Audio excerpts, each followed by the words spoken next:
America आणि इस्रायलच्या हल्ल्यामध्ये इराणचे सुप्रीम नेते अयातुल्ला अली खामेनी हे ठार झालेले आहेत। इराणी मीडिया आणि प्रेस टीव्हीने निधनाचा दावा केलेला आहे आणि त्यामुळे खामेनी यांच्या निधनामुळे इराणमध्ये राजकीय आणि सामाजिक अशांतता निर्माण झालेली आहे। यामुळे 40 दिवसांचा दुखवटा जाहीर करण्यात आलेला आहे। आता या घटनेमुळे संपूर्ण आखाती प्रदेशातील सुरक्षा आणि भूराजकीय संतुलनाला आव्हान निर्माण झालं आहे।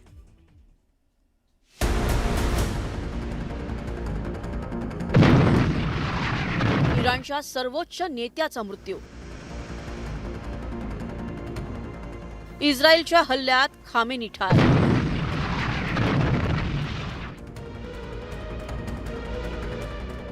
इराणमध्ये 40 दिवसांचा दुखवटा।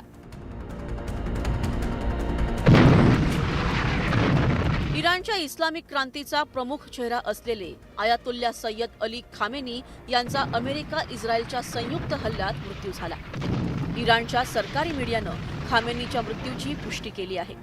शनिवारी खामेनी यांच्या सरकारी निवासस्थानी हल्ला झाला, त्यावेळी खामेनी नियमित कामकाजात व्यस्त होते। इराणच्या सरकारी मीडियावर खामेनीच्या मृत्यूचं वृत्त। इराणचा सरकारी चॅनल प्रेस टीव्ही आणि राष्ट्रीय वृत्त संस्था इस्लामिक रिपब्लिक न्यूज एजन्सीनं आयातुल्ला खामेनी यांच्या मृत्यूचं वृत्त दिलं आहे। अमेरिका इस्रायल संयुक्त हवाई हल्ल्यात खामेनी आणि त्याच्या कुटुंबातील काही लोक ठार झाल्याचे इराणच्या सरकारी चॅनलचं म्हणणं आहे। इराणी टेस्ट टीव्हीने हा भ्याड हल्ला असल्याचं म्हटलंय। खामेनी यांच्या मृत्यूनंतर इराणमध्ये सरकारनं 40 दिवसांचा राष्ट्रीय दुखवटा जाहीर केलाय। तसंच 7 दिवसांची सुट्टी जाहीर केली आहे। राजधानी तेहरानमध्ये सुरक्षा दलांनी हाय अलर्ट जारी केला आहे। रस्त्यावर तणावाचं वातावरण आहे। सर्वात आधी डोनाल्ड ट्रम्प यांनी केली होती घोषणा। ट्रम्प यांनी खामेनींना ठरवलं जगातील सर्वात क्रूर व्यक्ती। इराणच्या प्रसार माध्यमांनी खामेनींच्या मृत्यूची पुष्टी करण्यापूर्वी अमेरिकेचे राष्ट्रपती डोनाल्ड ट्रम्प यांनी सोशल मीडियावर खामेनी यांच्या मृत्यूविषयी पोस्ट केली होती। खामेनी हा इतिहासातील सर्वात क्रूर व्यक्ती होता। आता त्याचा मृत्यू झाला आहे। त्यामुळे केवळ इराणी नागरिकांना न्याय मिळाला असे नाही, तर अमेरिका आणि जगभरातील अनेक देशातील लोकांना न्याय मिळाला आहे, ज्यांना खामेनी आणि त्यांच्या गुंडांनी ठार मारले होते। खामेनी आमच्या गुप्तचर यंत्रणेपासून लपून राहू शकला नाही।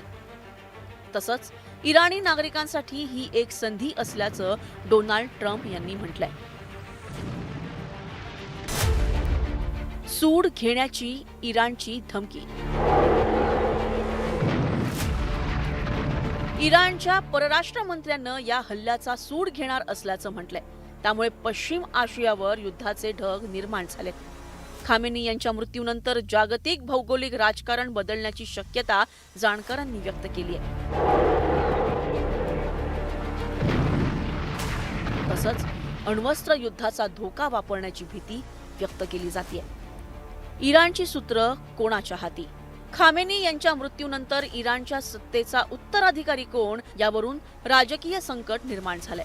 इस्लामिक गणराज्याचे संविधान आणि विलायत ए फकीह या विचारधारेअंतर्गत इराणच्या सर्वोच्च नेत्याच्या निवडीची प्रक्रिया सुरू झाली आहे। इराणच्या सुप्रीम लीडरची निवड ही इराणच्या भविष्याच्या दृष्टीनं अत्यंत महत्त्वाची मानली जाते। Bureau report, news 18 Marathi.